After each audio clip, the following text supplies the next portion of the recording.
સંઘના 50 વર્ષના ઇતિહાસની અંદર જે પણ સુકૃત કાર્યો થયા છે તે સર્વની યાદ આપતો એ આખી અમારી સોસાયટીની આ જે લાઈન છે એને કવર કરી અને એના જૂના બધા જે અનુષ્ઠાનો યાદ કરી અને આનાથી આખો સજાવવામાં આવ્યો છે।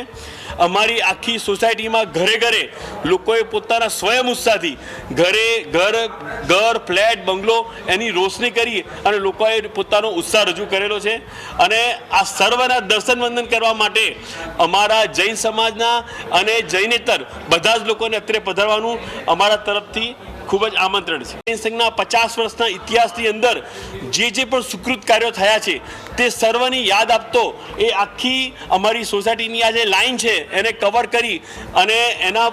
જૂના બધા જે અનુષ્ઠાનો યાદ કરી અને આનાથી આખો સજાવવામાં આવ્યો છે। અમારી આખી સોસાયટીમાં ઘરે ઘરે લોકોએ પોતાના સ્વયં ઉત્સાહથી ઘર ફ્લેટ બંગલો એની રોશની કરી અને લોકોએ પોતાનો ઉત્સાહ રજૂ કરેલો છે અને આ સર્વના દર્શન વંદન કરવા માટે અમારા જૈન સમાજના અને જૈનેતર બધા જ લોકોને અત્રે પધારવાનું અમારા તરફથી ખૂબ જ આમંત્રણ છે।